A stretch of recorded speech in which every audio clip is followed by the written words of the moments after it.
pagkagising ko po ay nagwalis-walis na. Nauna po ang pagwawalis bago po ang paminom ng kape.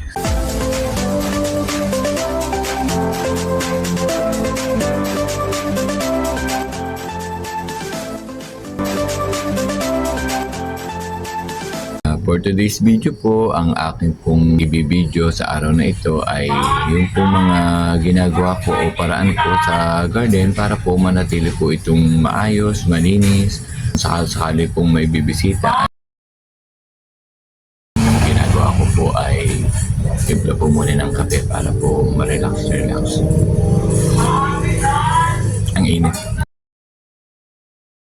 Tayo po ay nakapagkape-kape na at wala na po tayong nagagawin. Ang gagawin lang po natin ay garden tour para po check po natin ang ating area, kapaligiran po sa garden kung malinis na po. Una po ay garden tour, mag-tour po kayo, magbisibisita po kayo sa inyong garden. Sakit ko po din sa garden, ako po naman ay nakapagwalis-walis na. Nauna po ang pagwawalis bago po ang paminom ng kape. Habang nililibot po natin o tinutour ko po kayo, ay makikita naman po ninyo nasa ayos na po ang garden.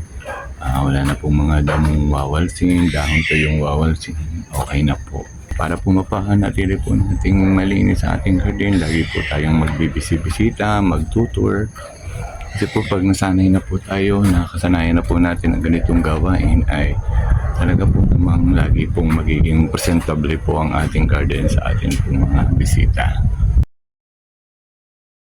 Garden po para po mapanatili ko pong lagi pong malinis, hindi po ganong kakalat, ay unang-una ko pong ginagawa ay nagpiprepare po ako ng mga tapunan po ng mga basura. Kaya naman po yung basura to yung dahon, mga nabubulok na bagay, para po mas manatiling malinis ang garden.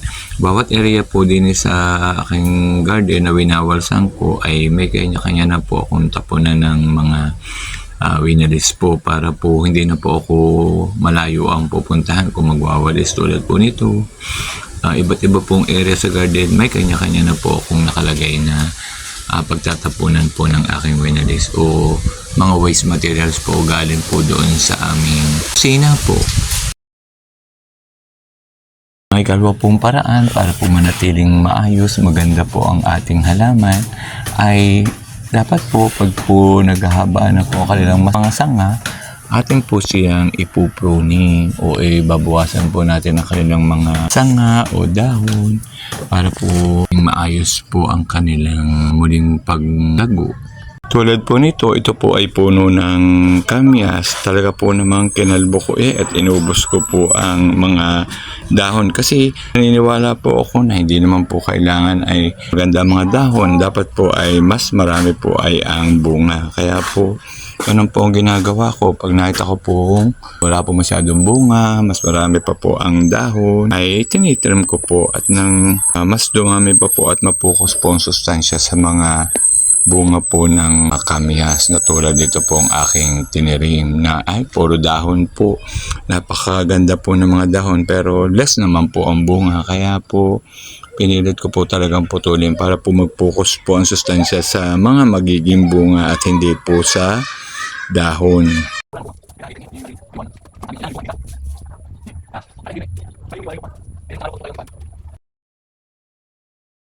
Ang ikatlo naman po, pag po naman ako'y nakapag-trim na o nakapag-tour na, ang susunod ko po naman ginagawa, iniisa-isa ko po yung mga halaman.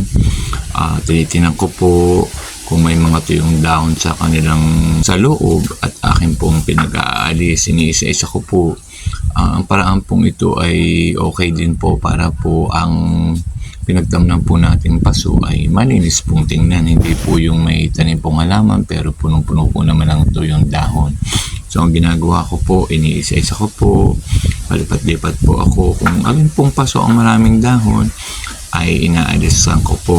Yun po yung mga tuyo na mga minsan po nililipat, kumakapit po sa kanila. Pag minsan po may mga bisita, hindi din po siya magandang tingnan. Mas maganda po yung paso po na halaman lang po ang nakalagay at wala pong mga tuyong dahon para po mas kung gusto pong bilhin, kung gusto pong bumili ay mas magagandahan po sila dahil wala na po silang lilinisin, wala na po silang aalsa ng mga nakakapit na dahon. Ganun po ang ginagawa ko, iniisa-isa ko po, umiikot po ako sa garden, tinitingnan ko po ang lahat ng mga paso. Sinisigurado ko po na malinis po sila at maganda pong tingnan para po matuwa din po ang bibili. Tulad po nito, may mga dahon pong nakalagay. Tatanggalin po natin. Isa-isahin po natin ang mga pots po para po siguro natin kung may bibili ng halaman, malinis po ang ating mga pagbibili. Alisan po natin ang mga dahon-dahon.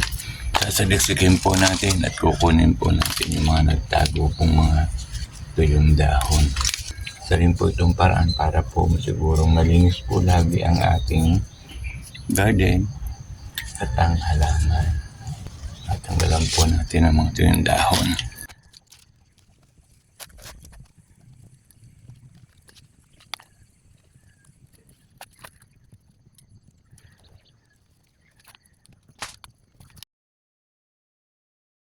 Pag okay naman po ang halaman, malinis na, maayos na, naalsa na po natin ang mga damo, naalsa na po natin ang mga dahon-dahong tuyo na kumakapit sa kanya. Time na po para po natin siya diligan para po mapraskuhan po siya, lalo na po ngayon tag-init. Ngayon po mapalapit ang tag-init ay talaga pong kailangan po ng ating mga halaman ng dilig. Pag tayo po nagdidilig ng halaman, wag naman po nating i-overwater. Alam naman po natin kung tama lang ang ating idinidilig. Kasi po pag sobra-sobra din naman po ang dilig, posible pong mamatay ang halaman. Kaya po titinan din po natin ang ating pagdidilig.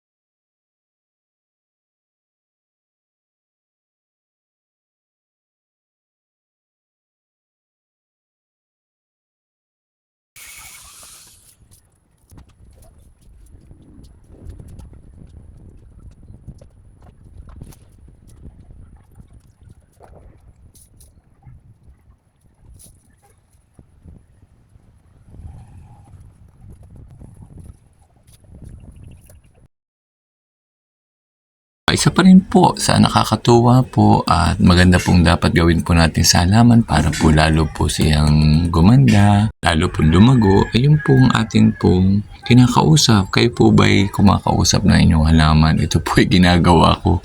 Kaya po, minsan po may mga nadaan po dining tao, din po sa harapan ng garden, sa harapan po ng aming bahay.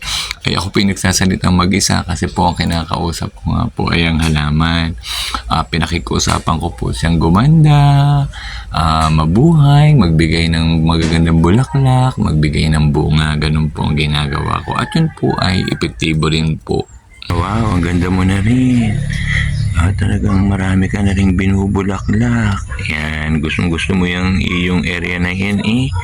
At ikaw ay paganda ng paganda. Ang dami mo ng bulaklak. Nakakatuwa. Purple. Ang dami mo ng bulaklak. Dati pa isa-isa, ngayon ay maramihan ka na magbulaklak. Very good. Ayan, ganyan po ang ginagawa ko po sa halaman. Kinakausap ko po. Ayan. Pinupuri po, lalo po pag ganito pong nagpapakitang gilas po at magaganda po ang kanyang bulaklak. Wow, very good. Pag okay na po, yun naman po ang time na para habang ako po naman ay lilibot po sa kanila, ina-appreciate ko po ang kanilang ganda. Ako po naman ay nagpapa-selfie, nagpipicture-picture para matuwa din naman po sila na nagugustuhan ko po ang kanilang pagganda. Yun po ay nararamdaman din po ng atin pong mga tanim na halaman. Masarap din po ang magkaroon ng magandang garden. Hindi po naman natin kailangan ang malaki, maliit na garden. Pareho po yun. Yun po ay nasa atin pong pag-aayos, paglilinis. Pag po tayo ay focus po sa pag-aayos ng garden, maganda po ang kalalabasan. Kung talagang mahilig po tayo sa halaman, gusto po natin magkaroon ng garden, dapat po yun ay talaga pong kagustuhan natin. Hindi po yung para pong napagaya na lang po tayo. Kasi po ang tao naman po ay may kanya-kanyang hilig. Kung ang talagang hilig po nyo ay pag-garden, ay talaga pong pagagandahin po ninyo para lagi po kayong maaliw sa tuwing po kayong pupunta sa inyong garden. Hanggang dito na naman po. Marami pong salamat muli sa inyong pagsuporta at pagsubaybay sa aking simpleng video. Bye-bye po.